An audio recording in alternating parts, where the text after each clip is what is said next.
Okay,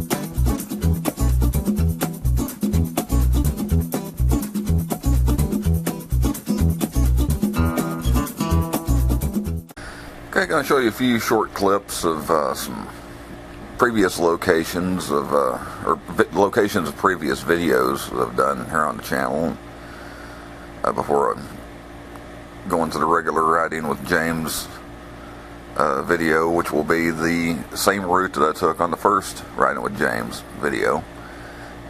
And the whole reason I'm doing this is I am celebrating the anniversary of the channel.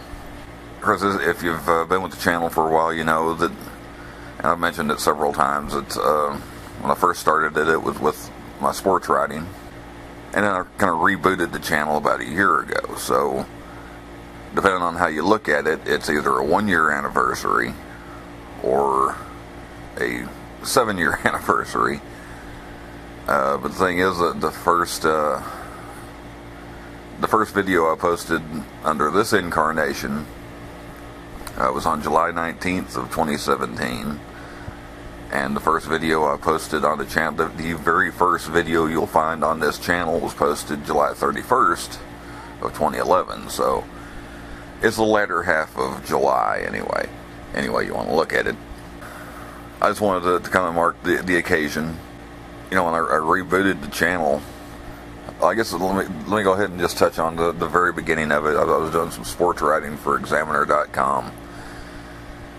And I'm kind of glad that I didn't start a whole new channel, because Examiner.com, since I left, has been bought out by another entity. I think it's called Access or something like that.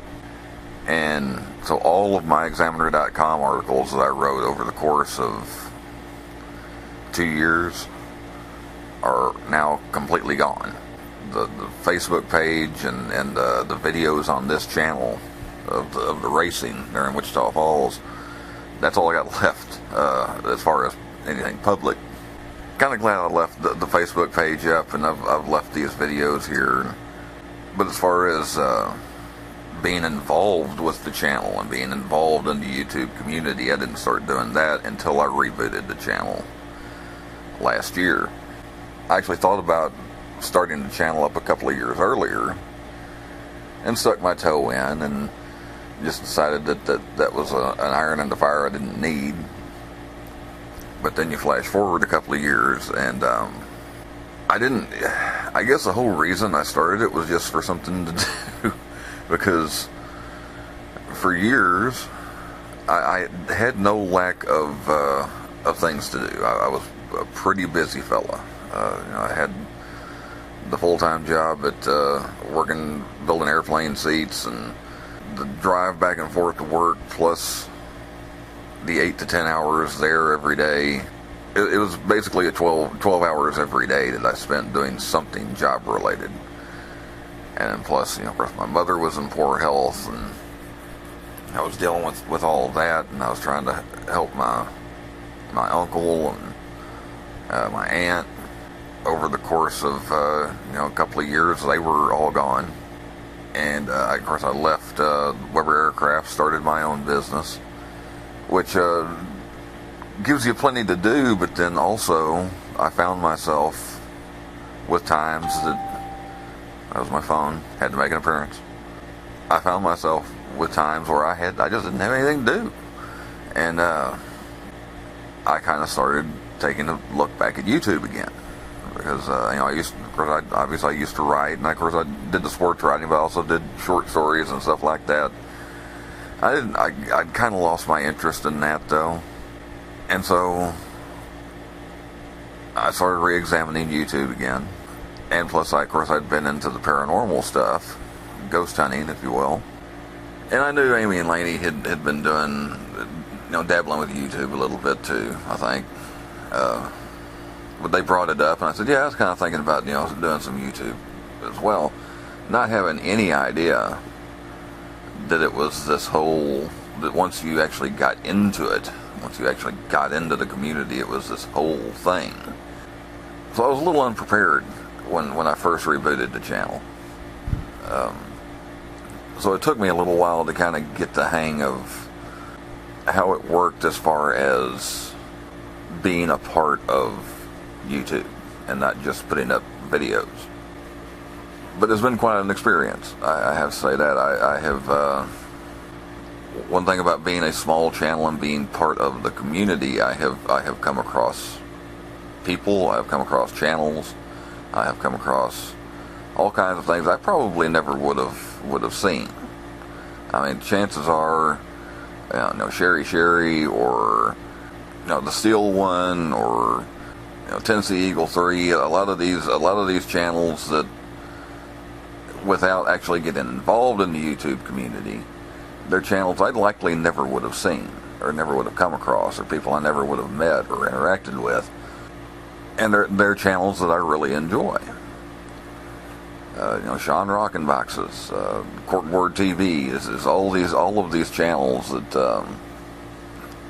I have all of these people that I've interacted with, and of course, going out with Amy and Laney and doing the paranormal investigation and the exploring, and we've met up with Danny from Roadkill Review and Shayna from Shayna's Catopia, and had to meet up in Oklahoma City. And when I first decided to start doing YouTube videos, I didn't know it was going to lead to all that. I thought it was just making videos, and so it has been quite an experience, to say the least. Definitely grown into something. That's the thing. Once I rebooted the channel and I started thinking, oh crap, now I actually have to come up with something to do. But I had no idea that I was going to start the Writing with James thing. And even once I started it, I didn't know if anybody was going to be interested in watching it. I didn't know if anybody was going to have to sit there and listen to me. Knowing full well that some weeks all I do is work, and I'm not going to have anything that interesting to talk about. But people seem to have liked it, and that's, I think if nothing else, my last year here on YouTube has proven that when something is organic, it's always the best. YouTube suggestions is another one. The very root of YouTube suggestions was simply, I don't have video. What do I gotta come up with some kind of content. What do I do? What have I been doing YouTube related? I've been watching other people's videos. So hey, how about some of these channels I've been watching? I'll just talk about what I've been watching on YouTube, and of course it's developed into this whole thing. I've done 12 of the doggone things now, and people seem to like it. And I realize that I've had several people tell me, "Oh, you got to have a channel that's concentrate on one thing. Pick a topic and concentrate on that one thing." That probably would be better as far as gaining subs. Now I'm at 651. I think I just got my 651st. Hey Mary, subscriber as I'm putting this together. And maybe I would have more subscribers if I had that one topic. Maybe I would, but you know what else? I'd be getting bored. And so if I made this, for instance, if I made this just a paranormal channel, I probably wouldn't be doing this now. I probably would have quit a long time ago because I would have got bored with it. I needed, if I was going to do this, I needed an outlet where it could be just whatever was capturing my attention at the time. If I was doing just paranormal, what would I do for an outlet if I had the question, do penguins have knees? What am I going to do with that question? What about the military museum? I'm a big supporter of the military, and if I wanted to do something like that, where's my outlet for that? I needed to keep it kind of wide open and make paranormal investigation part of that, make the exploring part of that, but leave it where I could do other stuff. And it seems to me, I don't understand why more people don't do that. And I actually have seen a lot of people that, well, even with the paranormal, they're a paranormal channel, but they do other stuff too. their live streams have little or nothing to do with the paranormal. And I have noticed that a few more people are doing stuff like that. They're branching out, but anyway, I went off the rails a little bit there. The point being, I've really enjoyed the last year, and of course, I've backed off a little bit recently, and part of the reason being, of course, I have other things I want to concentrate on, but also part of what I want to concentrate on is putting more time into the videos, making them a little more enjoyable to watch, a little more pleasing, eye-pleasing, ear-pleasing, and just putting more time into it. And because if I'm going to do something, then I want to do it the best I can. I've had a year of on-the-job training, so to speak. We'll start putting more work into the videos anyway. But anyway, I didn't really have, as you can probably tell, I didn't really have anything prepared to say when I started this. But the point was just marking the anniversary, and I want to thank everybody who has subscribed, and for everybody that keeps coming back and watching this crap. And as I've said many times before, when I first rebooted the channel, I thought I'd be lucky if anybody was watching my top shelf. I figured I'd be lucky if I got 50 subscribers. And so the fact that well, I often have people tell me, it seems like you should have more subscribers, which I take as a compliment, because if they think my channel is good enough, I should have more, then that's fine. But it's kind of by design. I found that if you wait for people to come to you, they are more loyal, and they come back and watch more often. Like I say, I thought I wouldn't get more than 50 subscribers, so the fact that I'm sitting here a year later with 651 is pretty darn good to me. So once again, thanks for watching this.